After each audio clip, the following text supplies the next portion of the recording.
Magandang gabi po sa inyong lahat. Ngayong gabing ito ay ipakikita natin sa inyo ang pagtatagpo ni Becky Mon at ng isang taxi driver na talaga namang punong-puno ng talento. Nakakatuwa na ngayong gabing ito ay nakita ko ang isang taxi driver at talaga namang na-recognize niya o nakilala niya mismo si Becky Mon sa aking pagkatao. Talaga namang, kuya, anong masasabi mo tungkol kay Becky Mon? Ang masasabi ko tungkol kay Becky Mon ay siya ay napakabait at napakagaling. Walang kasing galing na kagaya niya at madalas siya makita sa YouTube at sa internet. Talaga namang nakakapag-YouTube pa talaga at internet si Kuya kahit busy na sa pamamasada. Talaga namang nakakatuwa na ngayon ang naidudulot at naitutulong ng teknolohiya.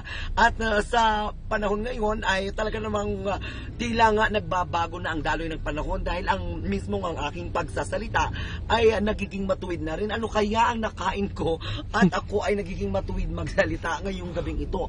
Ating titingnan dahil ito sa pagiging matatas na pagsasalita ni Kuya. Kuya, bigyan mo nga kami ng sample ng iyong pagbabalita. Kumusta ang traffic dito sa Shaw Boulevard? Okay lang ang traffic dito sa Shaw Boulevard, no? At ito may isang balita pa nga pala, no? At ayon daw po sa ating Weather Bureau, no? Meron pa rin isang papalipit na bagyo, no? At kasalukuyan na inaabangan nila sa pier.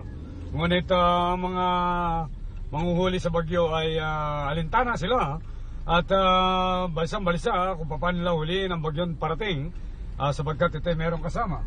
At hanggang dito lang po, no? Buhat naman dito sa DWIC, Boses ng Tao, Radyo ng Bayan, todo na to. Talaga namang nakakatuwa na ang bagyo naman pala ay talagang hinuhuli. Ika nga sa nausong balita noon, habang ang bagyo ay papalapit ng papalapit sa Pilipinas, ang Pilipinas ay palayo ng palayo sa bagyo. At ang dalawa ay naghahabulan na lamang. Kaloka si Kuya.